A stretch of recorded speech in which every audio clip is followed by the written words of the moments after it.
following is a presentation of the Gear Radio Network.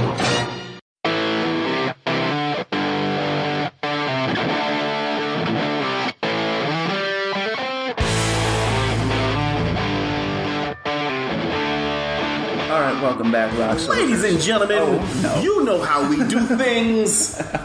I'm taking over. I'm sorry. Rock Soldiers, what's good? Cyclone Jones in the building. This is All Bets Are Off with Robbie Vegas. I am your co-host today, Mr. Cyclone Jones.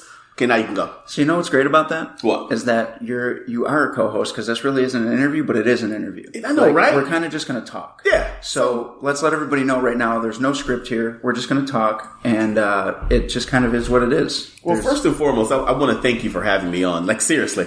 You know, like, we are, like, I call you my best friend, but you don't like people, so I'm not going to say you're my, I'm your best friend, so. Giving away my secrets. Yeah, so you don't like anybody, so, I like a couple people. A couple? I mean, she doesn't count. She's an automatic. She's an automatic. She doesn't count. I mean, when you guys wake me up super early and we hit the road, that's when I don't like it. You guys. Yeah. But for the most part, I like you guys. Right. And then there's the car ride where you don't like us. And then there's the locker room where you don't like us. And then there's the match where you kind of like us because you may wrestle together. Right. And then there's a locker room and where you kind of like us because we're talking about the match. And then on the way home, you don't like us. True. Yeah. So that's pretty accurate. I mean, we got about 6% in there that you liking us. We're good. That's a lot. So you listen to the podcast. You know what it's all about. You know what I do. Mm-hmm. You've been mentioned on it a bunch of times. So anybody who listens already knows some things about you. And about us and the things that we do. So we're gonna dive into everything today. We're gonna talk movies. We're gonna talk music. We're gonna talk wrestling because I feel like you've done podcasts before. Yes. And you've told your story. Yes. So we're gonna kind of dig into that for new listeners. Yes. But we're also just gonna take a complete curveball whenever I feel like it. Yes. All right. But first, I have to talk about my first sponsor, Unchained Muscle. Okay. So unchainedmuscle.uk is your place for all your exercise needs. I'm talking shaker bottles, gym bags, hats, tank tops, leggings. We got shorts, we got t-shirts, men's, women's. And if you go to the mental health charity section, they will donate to mental health charity. So please check that out and use code RVegas20. Saves you 20% at checkout. You should check out Unchained Muscle. I do. Sometimes. I'm actually getting back into my workout regimen, which is completely super funny, which I'm going to start off as the first story today. Okay. Is that as I go to pay my bill for my gym, I park in a parking lot and I'm on the phone talking to somebody and I'm just having a conversation and I hear beep, beep. And I'm like, who the hell is honking at me right now? So I keep on walking. I hear Ishmael. Ish. I look back and who the hell is it? Robbie Vegas. True. Who the hell did I park behind? Robbie Vegas. Didn't even notice it. So we both walk into the gym together. So I'm trying to get my workout regimen back in. I just got my gym membership paid. And Unchained Muscle, I will be utilizing them. Yeah, for sure. And, we'll talk about Insane Labs later, which is, we'll dig into that too, which is how I keep in shape these days. I like to close the show talking about that for all my gym rats out there. Insane Labs is amazing, but we'll talk about that at the end of the show. Yeah. I mean, you use it. Mad Dog uses it. Nick Sullivan uses it. I got that, what is it called? That Kris Kringle? No, what is it called? The Jingle? Krampus. Yeah, that's it. And also, too, quick shout out to Icon Ace, who just got his first shipment of Insane Labs today. He sent me a picture that it just arrived, so he's digging back into his stuff, too. So, Icon, thank you for that. Appreciate that. And, of course, the link is in the description of the show, and the code is RVegas30 to save you 50%. You've been doing this for 10 years now. Wrestling, right? Oh, yeah, because, we... Not the Insane Labs. You went, Insane Labs, and I'm like I'm a workout junkie. No, yeah. I've been wrestling for 10 years, man. Wow. I've been on the indie scene for 10 years. Indie scene for 10 years. That's not long for some people. For some people, it is long, but, I'm proud of it for the simple fact of my age. Do you want to tell people that, or are we going to just... I don't really care. Okay. I'm good with it. I'm vet status now from what I've been told. 10 years. Some people be like, you're not a vet. Yeah. People, but the thing is, let's talk about that really quickly, is some people go by years. Some people go by matches. Yeah. A lot of people, I respect people that go by matches. Because, it's how many matches you've had. If you're that warrior out there doing Friday, Saturday, and Sunday, and some Thursdays, you got it. Yeah. You are considered to be a vet. I totally agree with that, because how many guys that we won't name that do we come across that work 10 shows a year? Yeah. Yeah. And to me, if you've done 10 shows a year for 10 years, you still don't know anything. Not at all. Not at all. I mean, and I tread lightly with using the word vet because I don't use it at all. I'll let somebody else say that I am, or let somebody else utilize my skill that I've learned, but I don't say vet only because I tread on that. I tread both lines. I blur the line with the matches and the years, because what I've done is I've traveled all over. Yeah. Not all over. I take that back. I mean, you've traveled all over more, the East Coast. Yeah, you've traveled more than a lot of guys that I know. Yeah. I've traveled Tennessee, North Carolina twice. We did Indianapolis and Canada, Vermont recently. Indianapolis, Vermont, which is going to be a story we're going to tell about what happened in Vermont. Yep. Like Ohio, Pennsylvania, Maryland. I've been all in Canada, all up in her, just all up in Canada. She's a mate. The country. But yeah, man, so with that being said, like I said, I tread lightly with using it, but I let people know that, I'm happy about being in the business for 10 years. Yeah. I definitely let them know that. And I'm not one of those weekend warriors where they will only wrestle once a weekend every month. And that's it. And you're one of the few people that still will go out on a show that you're not booked on, and get a spot. That's how I did it. That's how I started. Nobody knew me. Like, how the hell are you supposed to get out there? A lot of people go to shows and they expect to get booked, or they don't go anywhere because they're not booked yet in advance, right? Yeah, but nobody knows you. You go there, you help put a ring together, you help, you talk to somebody, you help put chairs out, and you say, hey, I'm here, helped out, I got my gear if you need somebody, if somebody doesn't show up, something, and look like a wrestler. Yeah, absolutely. When I first started doing that, I looked like a wrestler.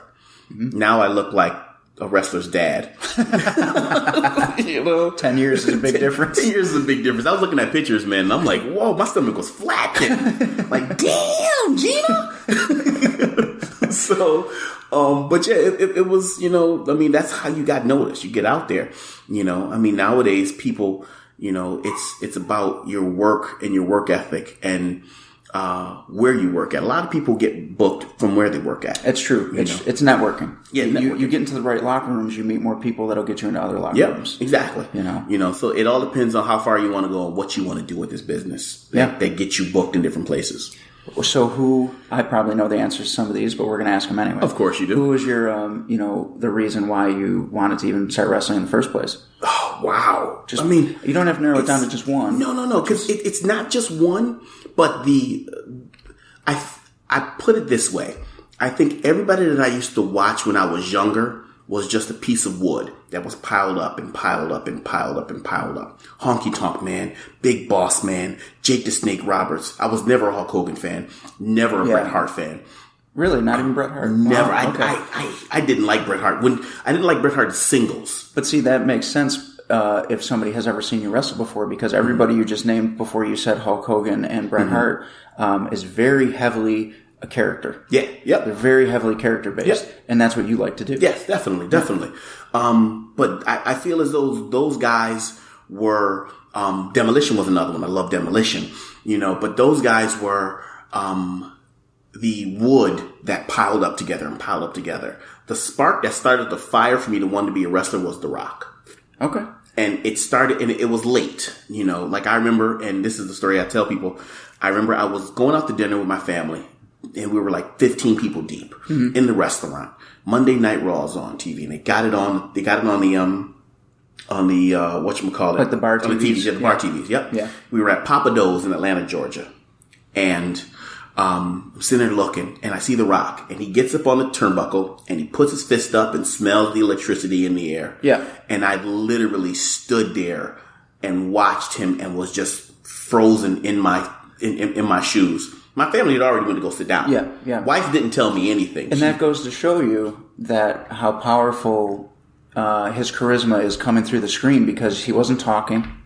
You couldn't hear him anyway. You're in a restaurant. Yeah. It was just that visual, right? And when The Rock says that that's who he is, he was telling the truth. Mm-hmm. He was that guy. Yep, he was. And it came through to you, obviously, because you're sitting here 10 years in the wrestling business. And that's what it was. And when I came back and I decided to find a wrestling school, and then... when you say came back, you mean to Syracuse or to Buffalo? Came back to Buffalo. Okay. Yep. Because you're originally from Syracuse. Yes, originally from Syracuse, New York. You came back to Buffalo from Georgia. Yes. Okay. I wrestled in Syracuse for Fowler High School. Rick Spicer was my trainer. You know, a lot of people from Syracuse be like, oh, they don't know I'm from Syracuse. A lot of Syracuse guys. A lot of Syracuse guys don't know I'm from Syracuse. You know what I'm saying? Born and raised in the hood. So a lot of motherfuckers be like, oh, I'm from Syracuse. Yeah, I'm from Syracuse. In the streets. Please know I'll bust your mouth wide open and not care about it.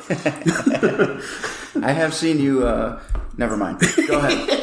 Go ahead. We won't talk about things that happen in wrestling locker rooms. It's a brotherhood. You're not going to incriminate me right now. A lot of people be like, oh, that's him. It's a brotherhood. We all love each other. Yes, indeed. But yeah, that was my reason for getting into wrestling. You know, The Rock was. He pushed me to decide to say, hey, this is time to do it.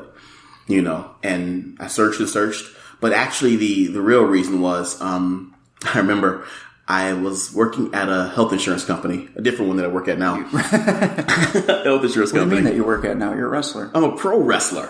Get that right. Pro wrestler. I was working at a location, and I'm sitting in the training class, and I'm like, fuck this. I don't want to do this anymore. I'm moving to Florida. I'm going to be a pro wrestler. And what was in Florida? Wild Samoan. Oh, okay. Wild Samoan Alpha School. Yeah. Okay. So I got the contact information, sent them my $20 with the app, with the the application fee. Yeah, with the request, they sent me the application fee. They sent me the application back, with the autographed picture of Alpha. Got it and told my ex-wife at the time, well, my ex-wife now, told her, said, hey, I'm about to move to Florida so I can be a pro wrestler. And she was like, if you leave, I'm taking the kids from you. Really? You really gonna do that? Really? So I couldn't go. I stayed here. But, I still fulfilled the dream. And now she's one of my biggest fans and wants to be like, oh, my ex-husband's a wrestler. Right. Oh, he had a WWE tryout. Oh, look at the check. Oh. Right. Which is what I was actually going to ask you next, because fast forward, was it the 10-year mark or were we still at 9? I was just breaming. It just happened. My 10-year mark was July 5th this year. And you just did the tryout. I did the tryout in December. That, right. Yeah. So you're creeping up on 10 years and you get your first call for extra work and you have the tryout match before SmackDown. And the tryout match before SmackDown. Yeah. Which I can attest to. Well, you didn't feel the same as I did. I was very nervous, but you said you were pretty good. I was good. I was just pissed off. And not good in the sense of wrestling. I was good at nerves. Yeah. Yeah. Whereas I was, dreading every second. And of course, then they point at me and say, you're going first. Yeah. So you were all set. Yeah. Whereas I was nervous. Yeah. So, you were first. Yeah. See, I was first. Yeah. So I didn't know what I wanted to see what everybody else was going to do. Yeah. No, I wasn't nervous, but I knew who was out there watching me. John Laurinaitis was out there, and a lot of other people. I'm not going to name drop. I mean, we could. I mean, Shinsuke Nakamura. Shinsuke Nakamura was out there. I want Samoa people. Joe. I want people who are listening to this not know. Wait! I'm talking right now.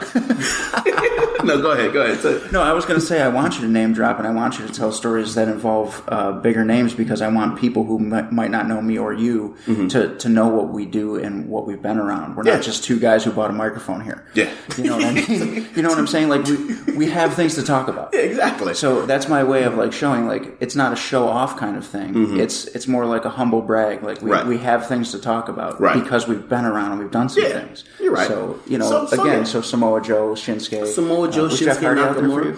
Jeff Hardy was not out there. No, but you had experience with. Yeah, he was out there for me. But you have experience with him anyway from your TNA work. Oh yeah, it's so awesome. Jeff Hardy is an awesome dude, and it's so funny because I know somebody. I'm not going to say any names. Whose sister is dating a guy who is Matt and Jeff Hardy's best friend. That's cool. And they live in Buffalo. That's cool. Yeah, so super cool. And he's a nice guy. Yeah. And he is. I had interactions with him at TNA, and I had interactions with him when I did my extra work, and he's always super nice to me. Yeah. And just down to earth. And, But he wasn't out there when you did yours. No, was that because he was injured at the time? I think so, yeah. Okay. I think so. I'm trying to think who else was out there. A couple of announcers from NXT were out there. Mm-hmm. Cone was out there, John Cone, with Laurinaitis sitting next to him. Super great guy, by the way. Yeah. Super cool. I know there was one more person out there. But anyway, So you had your tryout match? Yeah, had my tryout match with a dude. If I would have had my knife, I would have cut him. And I mean that on every fiber of my being. Like, dude, he just completely messed up. And I swear, if I remember your name, dude, I would find your ass and cut you. I swear I would. I just know you're in Ohio or Detroit. One of those. I think you're in Ohio, actually. I'm going to find your punk ass. I promise you I will. Now, tell everybody, too, what two cities you were in, because you did Raw and SmackDown. Yes. I was in Cleveland, Ohio, and then I did Pittsburgh. That's right, your favorite place. Because, shout out to Mad Dog, because you guys both love the Steelers. Yo, hold on a second. Rock Soldiers, please understand, Robbie Vegas doesn't even know who the Steelers are. So he just knows that we talk about it. He doesn't watch football, doesn't know football. He couldn't tell a football from a basketball. Go Bills. Yeah, that's the only thing. That's only because she is a Bills fan. Give me some credit here. I watch football sometimes. Because you have to. Because I have to. You're forced.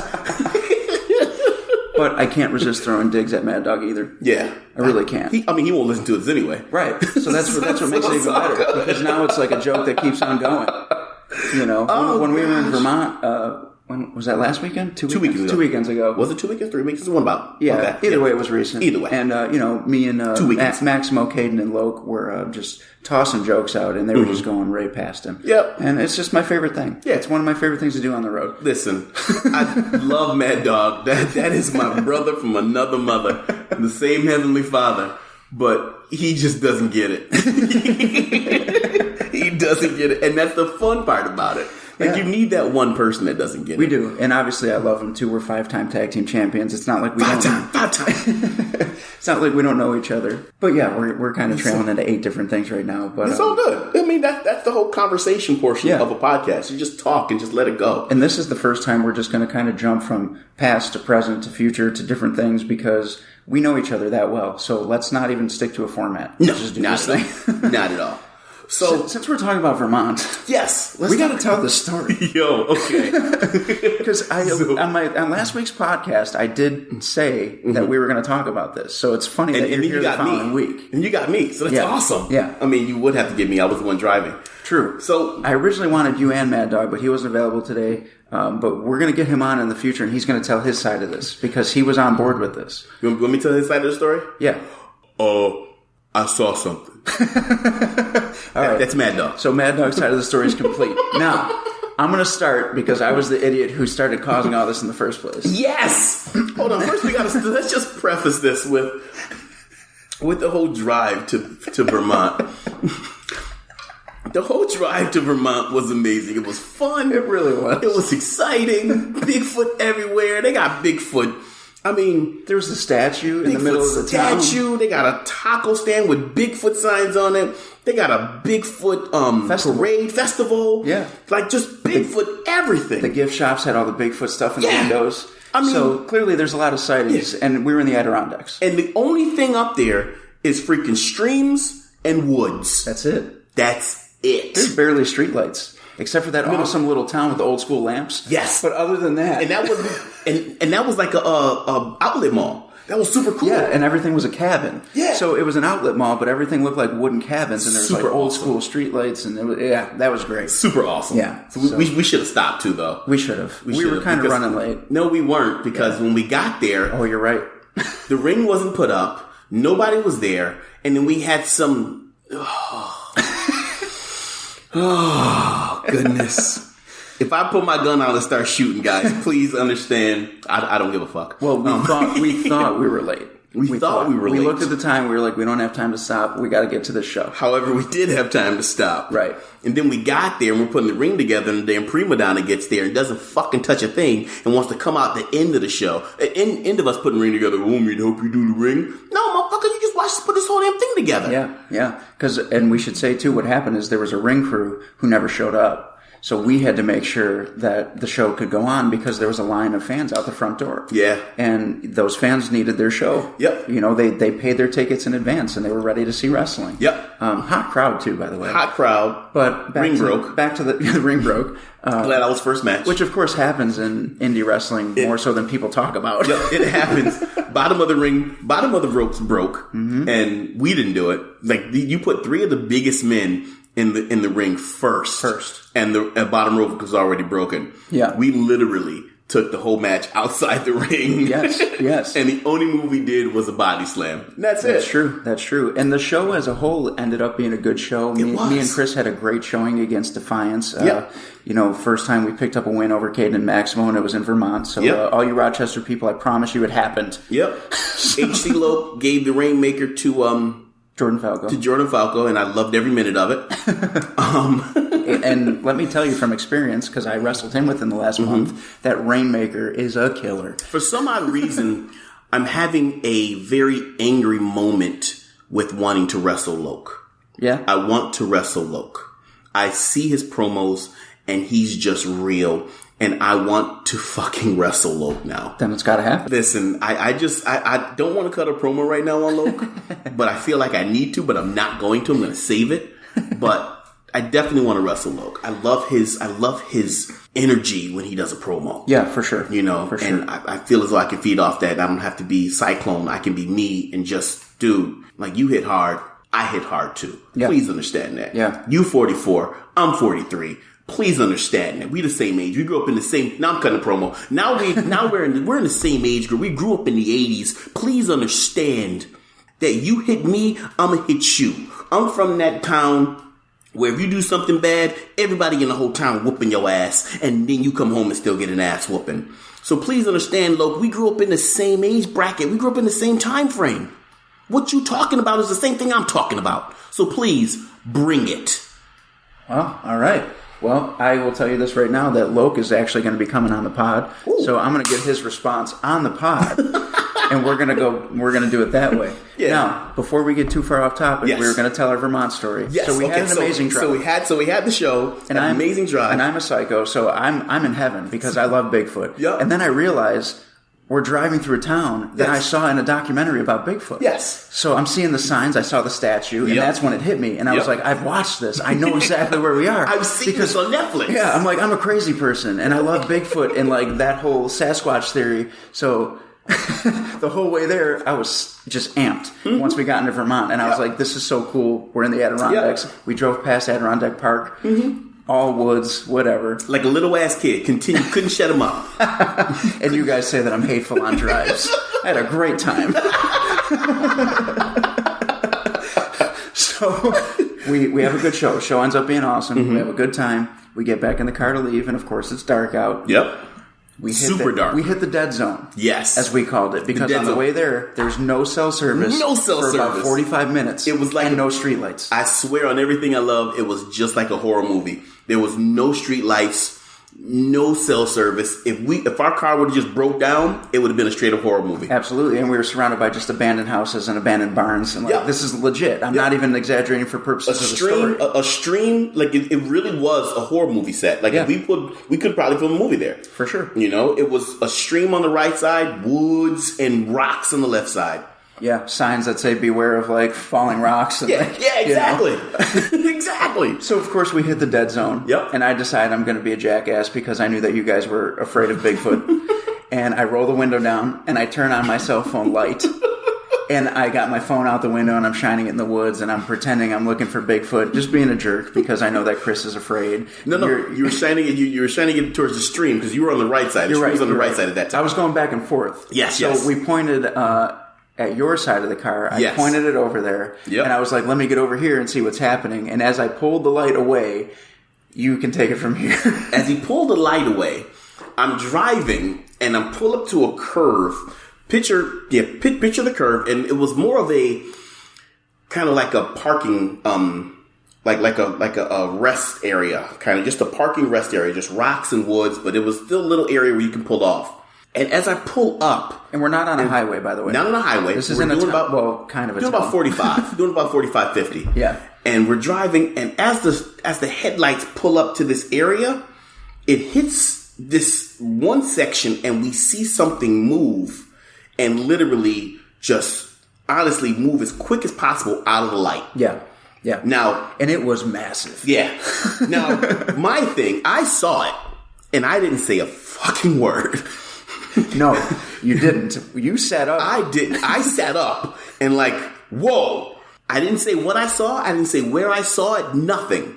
Or Robbie, why you said that. Yeah. No, I just said, whoa. Robbie jumps up and says, oh my God, did you see that? Did you see that? Tell me you saw that. I'm like, dude, I saw it. I'm still driving. I'm not stopping. Chris in the back says he saw it. Yep. He sat up real quick and he was like, I saw something too. Yeah. Robbie says, oh my gosh, did you see it over by the rock? Now remember, all I did is jump up and say, whoa. I didn't say where I saw that, what I saw, nothing. He clearly was like, did you see it over by the rock and it moved? I said, oh my God, Robbie, I didn't tell you what I saw, where I saw it. That was exactly where I saw that. We're going to continue to drive. We're not stopping. And we're in the dead zone. Yes. None of us have cell service. Nothing. The radio's not working. No. Like, we got nothing. And straight up horror movie. It wasn't just by a rock. This was a boulder. Yes, it was a boulder. The rock was huge. Yes. This thing was more massive than this boulder, and it was way higher off the ground. And I swear to and lie to you not, this is a straight up true story. Yeah. And it all stemmed from me being like, oh, Bigfoot everything, Bigfoot everywhere. And then we just see this massive creature that we still don't know what it was. Yep. Oh, yeah, hold on. We got to do a squirrel moment. I hate you, JC Money. All right, go ahead. Oh, okay. Yeah. So, you don't get that on Turnbuckle Talk Radio anymore. So I hate you, JC Money. All right, go ahead. So, I'm sorry, you can hear my dogs barking. But anyways, so we see this massive creature, and I'd say for about the next 20 to 30 minutes of our drive, while we were waiting to get out of the dead zone, we kind of all just went silent and focused on the road and the woods around us, because now I'm starting to realize why Bigfoot everything is in Vermont, because there's sightings all the time. Yes. So also, but during that time frame when we're talking about it and we go quiet, I turn the lights off just to see how dark it is on the road. Yep. Completely. Not even like if you go into a closet and you close the closet door and it's dark in there, it's even darker than going in the closet. Yeah, it was one of the craziest things I've ever seen. Yeah. When you did that, I don't think I've ever been in blackness like that in my life. Yeah. Especially outside. Yeah, no, not at all. Like, in all seriousness, it was crazy. Like, the moonlight wasn't even shining bright enough. Right. It was crazy. And then, of course, we continue to drive past the abandoned houses and the abandoned like barns and sheds. And every 10 minutes, we're all looking at our phones going, still no service. Still no service. Still no service. Still no service. How do people live out here? And I'm driving. I'm not stopping. No, we were gonna. No. We were like, we should pull off and see if we could find something to drink or eat real quick. And we ended up being like, you know what? We're not going to find anything because everything on this road is falling apart. So it was just drive. Until we got to that place with the cabins and the outlet. Yeah. But after we got back to the taco stand with the Bigfoot sign on it for the festival. And straight up, that's a true story. Yeah. Like, we did not make this up. No. Like, and this conversation happened over 5 minutes because we were kind of stunned. So it was, whoa, did you just fucking see that? Yeah. I saw it too. And then there was silence for a few minutes. And then I said, it was standing above the boulder.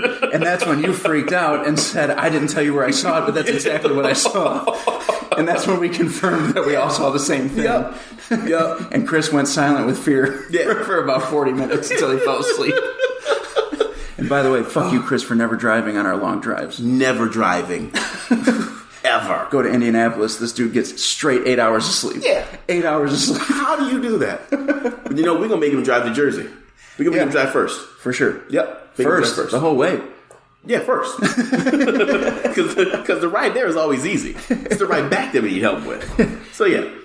So, to bring it back around, obviously we're talking about our road life and all that. I've been riding with you. I've been wrestling for 8.5 years. Yep. Maybe a little bit more now. I've been riding with you pretty much the whole time. Yeah, I think minus my first 6 months. So probably 8 years we've been riding together. Minus the portion of you being under the racist promotion. Yeah. Yeah. But there was nowhere to ride to. That was 10 minutes from here. Yeah, it was 10 minutes. Yeah. And he's a racist. And now they're closed. And now they're done. Yep. Look what happens. Yep. I saw him in Target. You did. I did. You wrestled there for a while.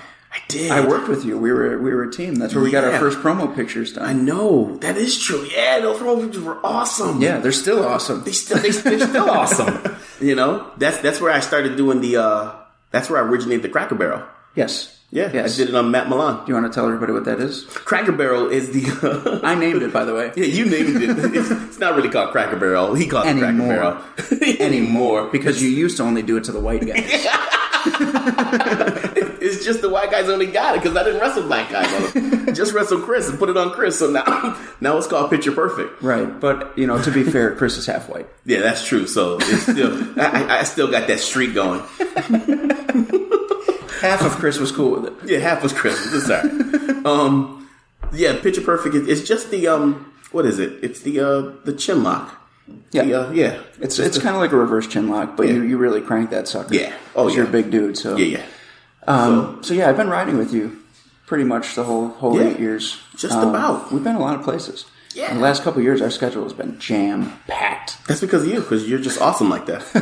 You're just awesome like that. I mean, I feel as though it's returning the favor. Because, I got you booked in Canada. Yeah. That's how I started. Yep. How did you get into MFW? You. Me? Yeah. See? Yes, this is returning the favor. It's okay. Yeah. Yep. That's how we got started. And then me and you, of course, brought Chris into the fold. I don't know why. I don't know either. I'm still trying to figure Marcus, it out. Because Marcus wanted to be, I don't want to be Madonna. Yeah, Marcus, if you're listening, this you will is be. Your fault. Your fault. Because you were originally number 3. Yep. Exactly. We've had a couple number 4s, but they didn't seem to hang on. You know what? I'm kind of like Lakeem, or not Lakeem, I'm sorry. Jeremiah I'm sorry. Roscoe Black. He's changed his name more than I have. Changed my name. But I'm kind of like him. I don't have faith in people anymore. I used to. Yeah. I used to have faith in people. People used to come into training and, oh my gosh, I love this. I really want to do this. And I'm like, all right, dude, come under my wing. I got you. Right. I'm not saying I know everything, but something. I know enough to smarten you up. Yeah. At least then you can go out and do whatever you want to do. But people disappoint, and I'm just like to a point where I'm like, nah, I'm good now. Do you want to, since we're on the topic of other people and things like that, do you want to get into maybe name some of your favorite opponents that you had over the years? Favorite opponents? You could even give favorite promotions, opponents, cities, whatever. Wow, that's good. There's a lot of guys. Like honestly, wrestling you was fun. And that's not because I'm on the podcast with you and I'm sitting next to you and we're friends. Like it really is a fun time wrestling you. Like you know your stuff. You got a good look. And we tell a story. I appreciate that. Yeah, we tell a story. Our most recent being this year for the heavyweight title, which meant a lot to me for a lot of reasons. Yep. I think it was our best against each other. Yeah. I also feel like it was my best. Period. I feel like I'm hitting my stride right now. Mm-hmm. And, of course, we got the blessing from H.C. Loke that it was, awesome. Definitely. Another guy that I like to wrestle, who I enjoyed wrestling, was Icon Ace. And yeah, you guys had chemistry. Yeah, but I never liked when he started the match off. Oh, I fucking hated that. He would get in the ring and get out the ring. Get in the ring, get out. I'm like, dude, what are you doing? Let's start the match already. My gosh. But when we got it going, we were going, and it was good, and like you said, the chemistry was there. It was boom, boom, boom. Mm-hmm. Who else was good? Not Bruiser. What's his name? Gosh, I can't remember his name right now. He's Canadian. From what promotion? Wrestled him at VCW. Oh, the British Brawler. The British Brawler. Yeah. Yes. Love the British Brawler. Ed. Yeah. Thank you. Ed Hutchinson. Thank you. Couldn't get his name. I don't remember names. I remember faces. I'm a face person. Clear and clear. That was your feud at Courage Pro. Yeah. When we were up there for a while in Hamilton, Ontario. Yep. Yeah. Awesome match. Hard hitting. I was able to hit him hard and he was able to hit me and it was good. We were cool with it. So who else was a good one? I had a good tag team matches. Me and Jamar Justice. Jamar, we were tag team the Knockout Gang. We had a good match against the Rock City Warriors. Yeah? Yeah. Is that I'm sorry, Rock City Wrecking Crew. Would that be RWC? That was at the time Hellcat and Rob Sweet? And Rob Sweet. Okay. Yeah. Okay. We had that at IYFW. Because there was a few incarnations of that team. Yes. I believe like Maddock and Milliman was was one, right? No, they were no, I'm sorry. I take that back.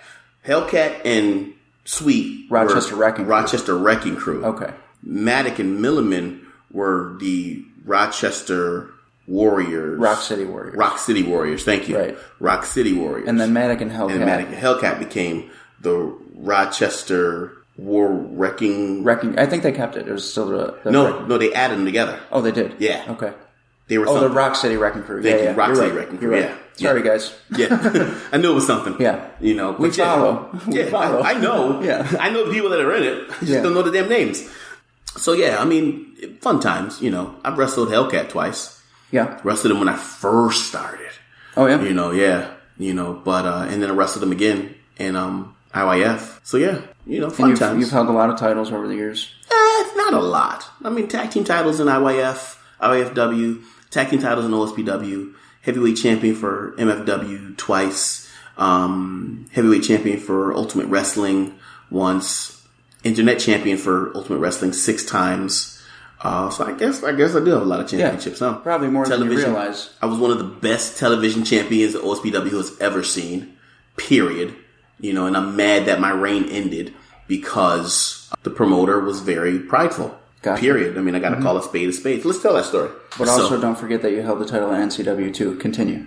NCW? Yes. Oh, that is right. I was the very first Silver Linings champion at NCW. Yeah. Yeah. So, not Nickel City, OSPW, I was given the chance to become the television champion. Brand new television champ. I was amazing. It was amazing.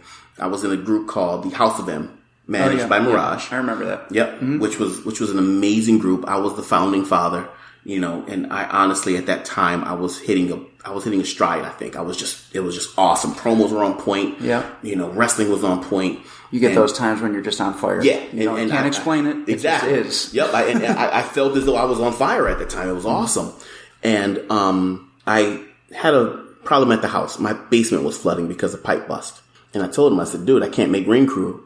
Called him at 10 o'clock. I can't leave. I'm waiting on my plumber to come over. Mm-hmm. So I get there probably about 1 o'clock after my plumber leaves and fixes the situation.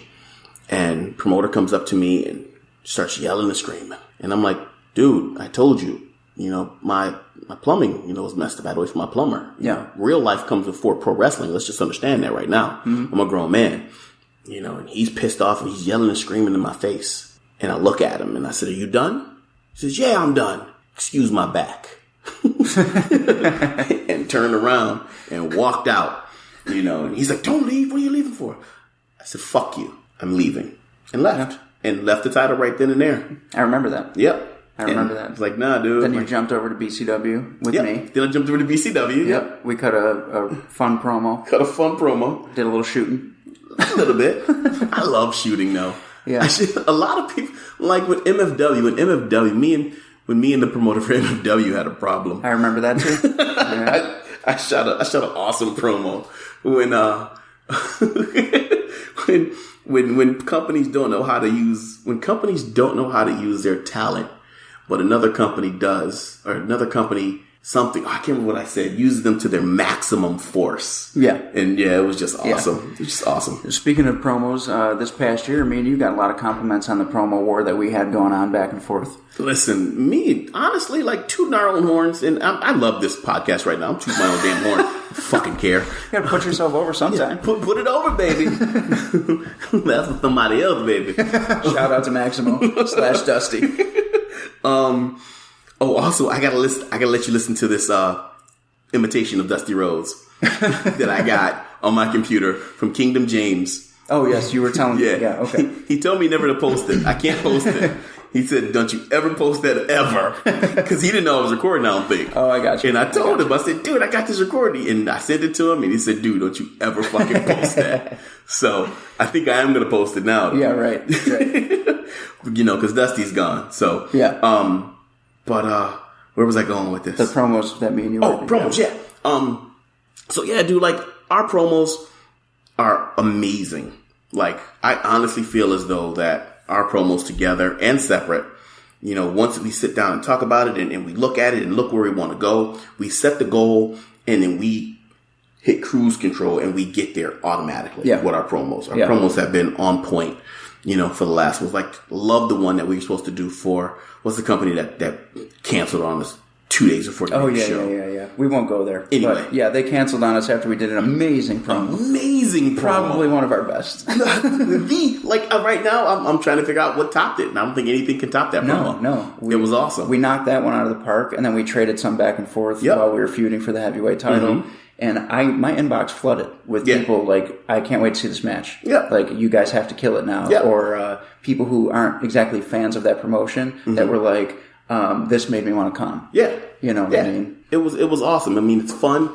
I mean, I feel as though I'm from the old school where promos are what makes the match, gives the reason for the match and makes the match. Yeah. Yeah. Like promos, like I remember Big Boss Man, first thing comes to my mind, like him, and he's just talking shit to somebody, and he starts twirling that nightstick and points it at the camera, and amazing promos, amazing mic skills. Absolutely, I agree. Growing up for me, it was Shawn Michaels. Yeah. But same concept. Like, it was always something that he said. It could even just be at the end of Raw, and the camera would fade out, and you'd be like, I can't wait to see, next week or Sunday or whatever was happening. I mean, again, for you, Big Boss Man, character. Yep. You like the characters. Yeah, same thing with Macho Man. Like Macho Man, because of his voice, that's why his promos were so freaking amazing. Because he would start off slow, slow, and then shoot it up to 10, and then his voice just get all raspy, and it's just amazing. So how important do you feel that promos are to pro wrestling? Like, if you had to average out what was more important in wrestling, would you say promos are higher than anything? No. I think promos are promos are the breadsticks of the match. They're like, you got good food coming, but when you're sitting there waiting for that good food, you got the good ass breadsticks, the buttery ass cheesy breadsticks coming out. You're just eating that shit like, I can't wait for my food to come out now. These breadsticks good as hell. That's true. And then you get your steak and everything is like, and that's what it is. Like that's what I think. I love using analogies too. That's part of the it factor. Yes, definitely. Definitely. Like the way you act in front of the camera is something that helps you become the pro wrestler that you are. Yeah, I feel if somebody is a really amazing wrestler, but they don't have a personality, I don't care to watch them. Nope. But I'll acknowledge the fact that they know what they're doing. Yep. But to me, I'm like, nah. That's kind of like Pac, what was his name in WWE? You're talking about Neville. Neville, yeah. Yeah, Pac. That's his name now, right? No, yeah. Pac, yeah. I don't think he has mic skills. Oh, okay. Doesn't have mic skills, at least from, I remember when he was in WWE, he didn't have mic skills. I don't know much about him, and I don't remember much about his WWE runs. So. Yeah, because he wasn't talking on the mic. Who else doesn't have mic skills? What's the black bald guy in WWE? Short one. Currently? Yeah, Flippity do that guy. He can flip. Standing moonsault. What's his name? I just saw him. I can picture. I told you I'm a face person. Yeah. Bald, muscular. You're talking about Ricochet? No, darker guy. You said bald, right? Yeah, he's bald though. He's not on right now. I guess he's not on TV right now. Oh, okay. I don't know. He just won the Battle Royal in December when I was there. I can't remember anyway. Oh, you're talking about Apollo Crews. Thank you, Apollo Crews. Yeah. Horrible on the mic. Yeah. Good wrestler. Yeah. Amazing wrestler. Yeah. Horrible mic skills. Thank you, Apollo Crews. See, I knew you remember. I figured it out. Yeah. Oh, you're talking about Apollo Crews. Yeah, that's him. Baron Corbin, though, is the complete opposite. Yeah. I think he's amazing on the mic. He gets you to hate him. Yeah, you know for sure. I'm saying? And people are confused about that. They're like, oh, he's terrible. Like, no, he wants you to say that. Yeah. It's like, he's doing his job. Yeah. And a lot of these fans are fooled by that, yeah. which to me makes him even better. Yeah. But they honestly think that he's just bad. Yeah. He's not. No, he's amazing. Baron Corbin is amazing. He is. He really is. And since we're talking about mainstream wrestling right now, yes. all elite wrestling, just bouncing all over the place. Yeah. What's your thoughts on All Elite coming to TNT? Are we looking at WCW Part 2, or are you thinking it's going to be fresh and new and different? No.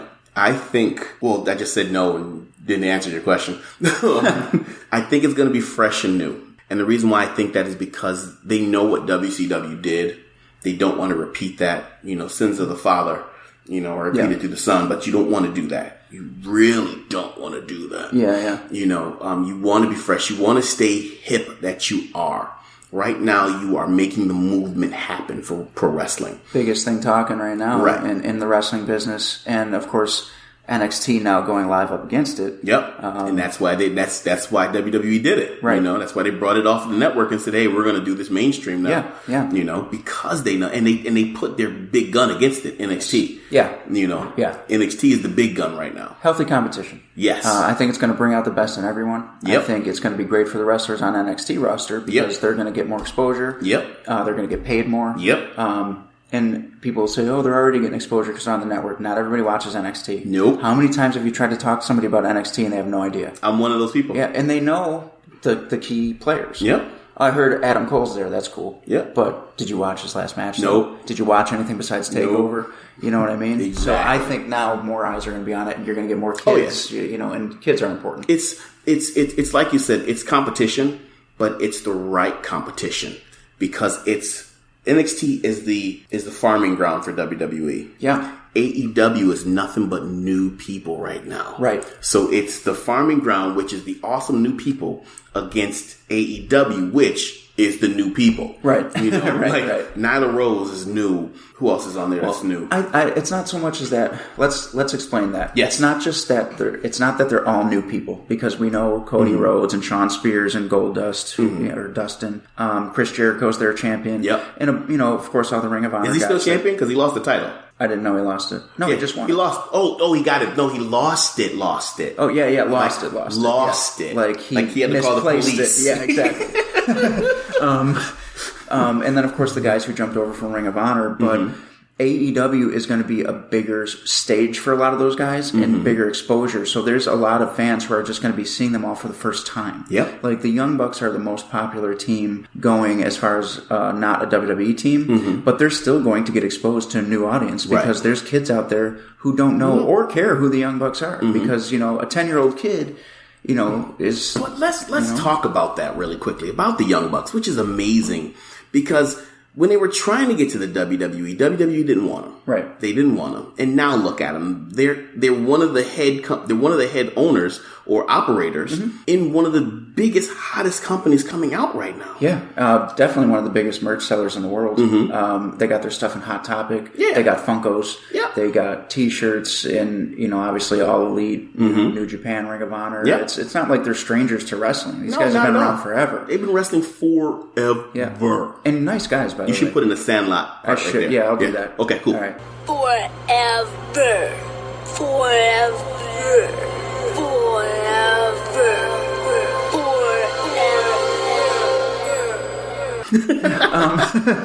But they're nice guys too. So it's not like they've been around forever and they think their shit don't stink. Like, they're humble. They're nice to talk to. Good dudes. Yeah. But I do still think that they're going to be exposed to a new audience. Definitely. This is completely different than what they've been doing. Because the parents that know the Young Bucks from 10 years ago when they were wrestling on just the indies are older now with their kids who are 10 years old now who like wrestling is going to be like, hey, you need to watch these guys. Exactly. Let's watch AEW. For sure. AEW? All Elite? Yeah, AEW. Yeah. I was thinking of A&W, the root beer place. I don't know why, but that's what came to my mind.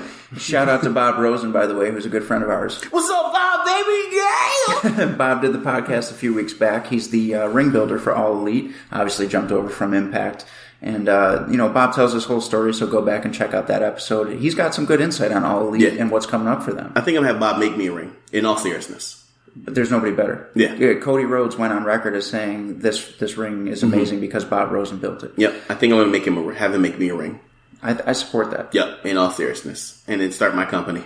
Bob, expect a call. Expect a call, Bob. I got you. And we go back with Bob from when we did our TNA stuff. The Impact Wrestling stuff, Just dropping companies and names on this podcast. Yeah, I got a wheelbarrow full of names I just like. It's all good.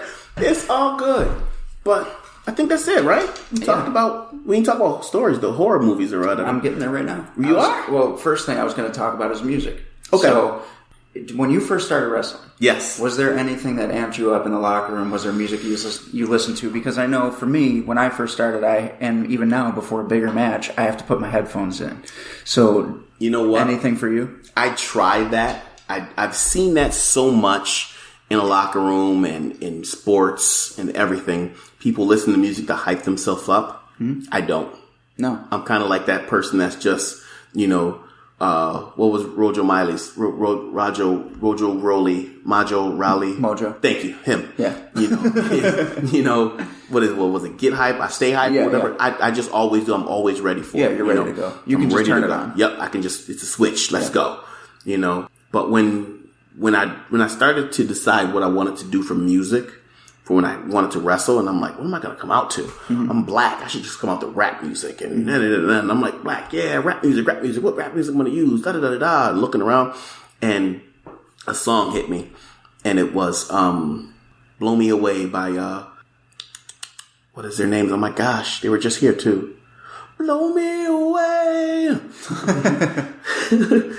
Wish I knew. Oh my gosh. Oh, goodness. Hold on. Pause the podcast. Pause it. Let's pause. Hold on.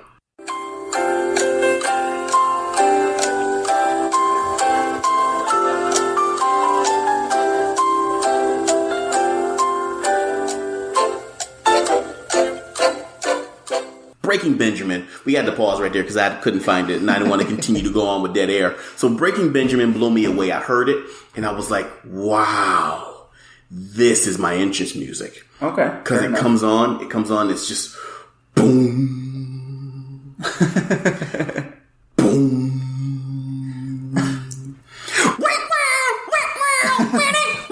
I was like, hell yeah, that's my music. I love that. And I honestly kind of like built my character around the music I picked. Okay. Okay. I built Gabriel's Soul around that music because it sounded angelic. Gotcha. Okay. We fall in line one at a time, and ready to play. And then you drop the Gabriel Soul. Gabriel Soul was still there a little bit. And then I switched music up. No, I dropped the soul part and became Gabriel Jones because Jeremiah Bradley was my tag team partner. We were the Joneses. That's right. And then we used Dope Coke Crack Smack, a rap song that he wanted to use because he's black. He wants to use rap music. I remember that. Yep. I wrestled you guys in Toronto. Yeah, that is right. Yeah, we used that. Yeah. So we used that. At the Elmo Combo, by the way. At the Elmo Combo. Famous club where the Beatles played. A lot of people played there. Rolling Stones. Yeah. Awesome. We wrestled there. Mm-hmm. We did. It was amazing. So we did that, and then I started changing it up a little bit. Went back to that. I had a little custom guitar music, and then went to the custom music that I have now, which is borderline sounds like Breaking Benjamin, but it's not completely. Mm-hmm. It's completely customized. Mm-hmm. Which is awesome. So. It's like I always stayed hype. I never, back to the topic, I always stayed hype, when in the locker room, like I'm ready to go. Once my music hits, I'm like ready. That's the only time I get nervous right there. When I hear my music. When your music starts. Yep, when my music starts, that's when I get nervous. Mm-hmm. And, I just bend down on one knee, say a prayer, let's go. Yeah. And we out. And we are that group too. We always pray, all of us, before we go out. Yep. And we all get the pre-match jitters. And because we want it to be good and we want it to be, what we know that we can do. Yep. Like Flair said, you don't get the butterflies before you go out there. Get out the business. Right. And a lot of times too, there's other good brothers, and we'll stand in a circle and do a group prayer. Yep. Hopefully everybody's safe, and we go out and do our thing. Yeah. And kind of staying on the music topic and the wrestling topic. So, would you say your favorite part of this is probably hitting the road, right? Yeah. Because we've had a lot of good stories, a lot of good times. Oh yeah. In the car, we really don't listen to a lot of music. No, we don't, because we're always talking. Yeah, we go over and critique matches, and we talk promos, and we just kind of catch up with what's going on in life. Yep. But when we do put on music, it's so different. It's you never know what it's going to be. I know, right? Like, it's so funny. It's rare, though. It's so funny.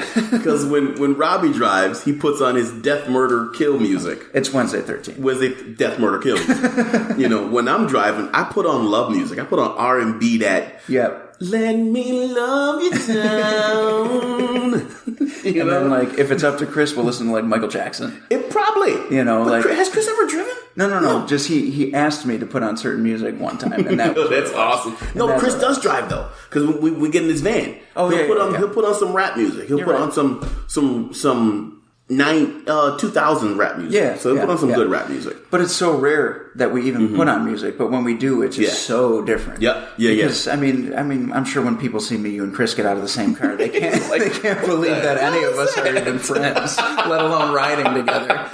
What the hell is that?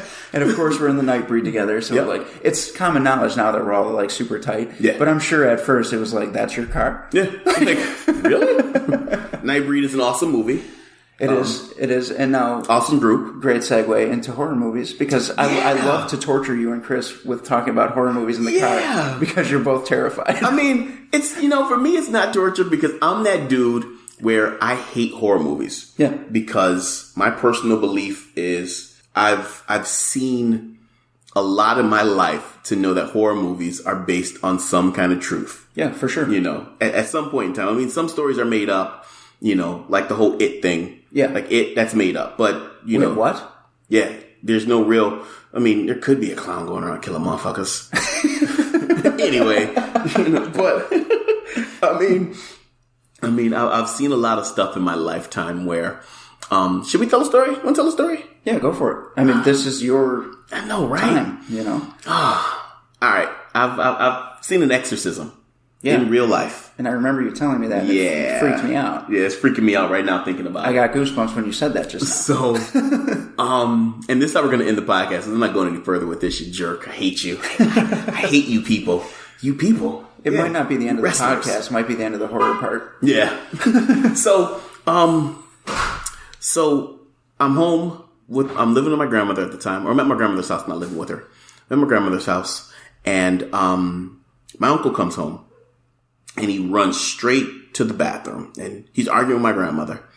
And she says, just go in there and take a shower. Just, be quiet. They're arguing. So he's in the bathtub. He's got the shower running, but he's got his feet off and he's got his clothes on. And he's literally picking his skin away at his feet. And my grandmother goes back and says, "What's wrong with you?" And he says, "Grandma," he says, "Ma, look, the bugs are coming out of my feet. They're coming out of my feet." He's literally picking the skin off of his feet. There's blood all over the bathtub right now. Jesus. So I walk in and I'm looking and I'm like, okay. So my grandmother calls the pastor. The pastor comes over and he brings some holy water and because he doesn't know what's going on, So comes over and I'm in the kitchen and it's my grandmother has a ranch house, so it's straight, no upstairs, basement, but it's just flat. So I'm in the kitchen and the bathroom comes out and into the living room and he comes out and my pastor grabs the holy water and is splashing it on him. And my uncle kind of balls up his fist like claws and goes down on all fours and starts growling at him. Like literally deep growling at him. So my grandmother's got some holy water. My pastor's got holy water. My uncle's on all fours, on his hands and knees, growling, like clawing at him. And then all of a sudden my pastor starts, saying a prayer. And my uncle looks up at him and says, "You can't have him. He's mine." At that moment in time, my grandmother looked back and saw me in the kitchen, snatched me up by my neck and threw me in the den and closed the door. Yeah, I can see why. Yeah. So you didn't just burn the house down? No, we didn't just burn the house down, just getting, threw the baby all with the bathwater. So yeah, that's my exorcism. So that's why you don't like horror movies. Yeah, because I know that shit is real. Right. Yeah. And then there's Chris who's just afraid. Yeah. But I'm kind of weird though, because what I'll do with a horror movie, you watch the trailers. I'll watch the trailers and I'll watch the ending. I want to know how it ends. Okay. That's all. It's crazy. I'm crazy that way. Like I literally will watch a horror movie and I'll put a horror movie on and I'll literally skip to the end. And I'll watch the ending. You just want to see the good guy win. I just want to see the good guy win or how the bad guy wins so I can know what not to do. Yeah, right. I had us covered in Vermont. I knew exactly what we were going to do. I know you did. I wasn't worried at all, not one bit. I swear on everything I love, was not worried at all, one bit. I knew if something happened, we were good. Like master of horror right here. I've studied for years. I've trained my whole life for this. Wasn't worried. Even when we drove past that what did I call it? The murder house? Yeah. Boarded up windows. We're not stopping. Just falling off. No, not stopping. Hey guys, you want to ask for directions? There were so many houses like that. That was crazy. On the Dead Zone Strip. Yeah. And remember the one that was like, it sat in the back it was just weird. It kind of like sat in the back, and it just looked sketchy, dude. Yeah. There's that one too that was way off in the woods where all you could see was the bright light, which is probably from the porch. That's what I'm talking about. Oh yeah, that's what I'm talking about. Yeah. That's what I'm talking about. Yeah, that one was creepy. That one was creepy. Nope. So we're coming to a close on the podcast. We're getting there. What do you want to accomplish left in wrestling? Do you have anything left that you want to do? Is there a bucket list? Yes. Well, there's not a bucket list. My main goal is to work for WWE. Okay. And I say that in this aspect. I want to work for WWE in any facet or faucet. Is it facet or faucet? It's facet. I want to work for WWE. A lot of people in this business think that wrestling is the only thing that you can do in this business. You have to understand that working in the business of wrestling isn't the only thing that's there. You still need somebody to put the ring together for you. Mm-hmm. If you don't come, you still need somebody to put the lights together. You still need somebody to take pictures. You still need somebody to write a story for you. Social media ambassadors. Social media ambassadors now. You still need somebody to commentate your match. Yep. You still need somebody to record your match. You still need somebody to do sound and music for you. You need somebody to put your match together if you're in a big business as such as the WWE. There's so many different avenues to go. There's still advertising for your match. If you're just a wrestler and you're just out there and nobody advertised for your match, who's going to know you're wrestling? Right. Who's coming? Okay. Who's coming?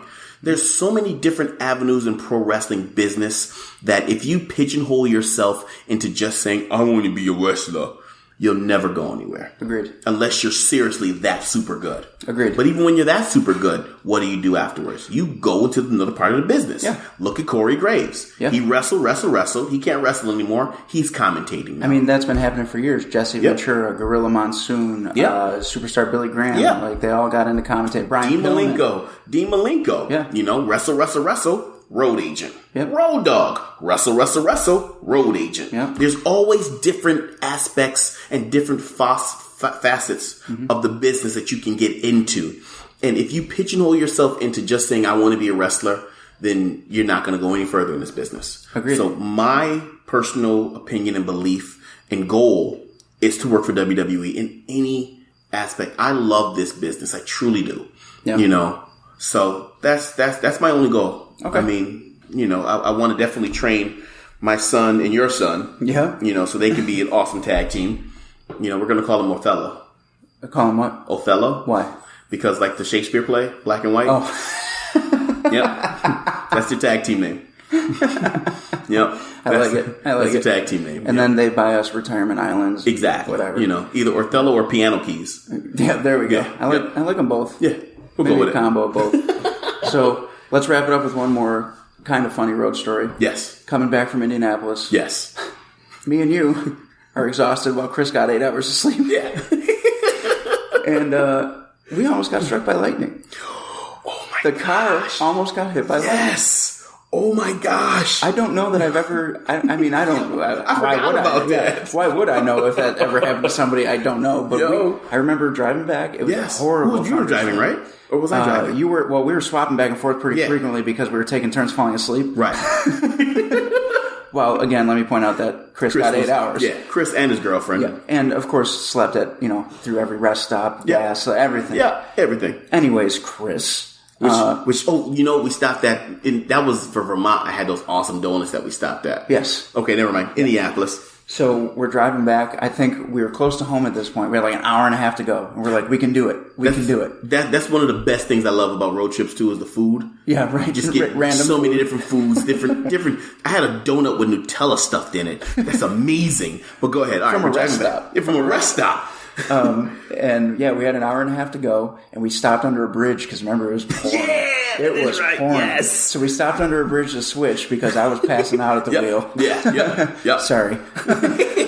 So we pulled over and we switched, and when we started driving again, so I was driving. A lightning bolt came down right by the window by you, not by me. Wasn't it by you? No, it was out your window, and we both couldn't see for like 2 seconds. Us. It was just a white flag, and we both freaked out. And that's when Chris sat up. That is right. An hour and a half. Yeah. Like, dude, look at I'm taken by lightning. The punk ass waking up now. And you know what he did? He rubbed the sleep out of his eyes and went, "Oh, word." And then he laid back down. So yeah, his punk ass is driving to Jersey first. Automatic. And I hope you listen to it. We're going to make him listen to this because we talked about him a lot. So why don't you plug all your social media and all that stuff, and then we'll talk about some Insane Labs real quick. Not a problem. Ladies and gentlemen, my social media stuff, the Cyclone Jones on Twitter, Cyclone Jones on Facebook. It's a fan page. The Gabriel Jones page still is up, but I'm about to get rid of that because I don't really do anything with it. But it's Gabriel Jones, Cyclone Jones. What else is there? There's my Instagram. I think that's under Ish Jones. You can hit me up. I put wrestling stuff up there as well. I accept people now. I don't just not accept anybody. So you like people more than I do. I do, yeah. I'm a people person. Don't stop listening to my podcast. No, don't stop listening, please. And I think that's it. Facebook, yeah. Cyclone Jones. Cool. Well, we're going to get out of here. And again, we're going to just tell everybody Insane Labs is what's going to work for you. I promise you. Everybody that I've sold these supplements to has been more than happy. I'm talking protein, BCAAs, pre-workouts, testosterone boosters, creatine, glutamine, whatever you need, it's there. They also have apparel, weight belts, whatever. Our Vegas 30 saves you 50%. That is such a huge discount that you don't have an excuse to not try it at this point. Half price. And it works on buy one, get one. So you can get $20 for 2 months supply of pre-workout if you catch the right buy one, get one deal that month. Every month there's a new buy one, get one deal on 3 or 4 different products. Buy one, get one free? Buy one, get one free. So you get 50%, buy one, get one free. So you get one for free, plus you get 50% off another one. Yes. That's like 25% right there you paying. Yep, absolutely. You get 75%. 75% on buy one, get one. Not even 75%. Let's do Steiner math. You could get no, you're right. 100% off of the second one that you buy, and you get 50% off of that one. But when you put them together, that's 125%. But you're only paying 25% on the 125%. So with that 50% taken off, you're getting the 75% off of it, which takes the 25% down even more to 20% because you get the 5% discount for taxes, which makes it back up to 100% because you don't get that 100%. That goes back to the company on the 50% discount that you get. You know what's weird about that? I was going to say the exact same thing. Steiner math, baby. It works with everything.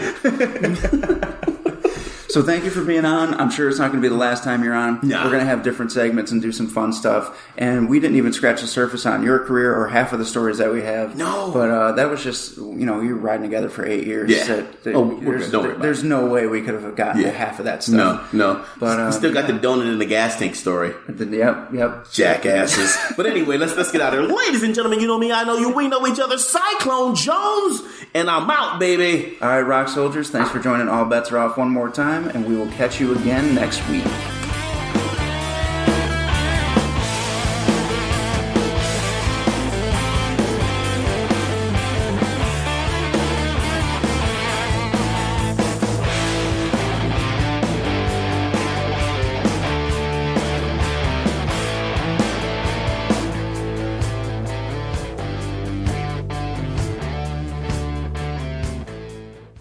The preceding presentation has been brought to you by the Gear Network.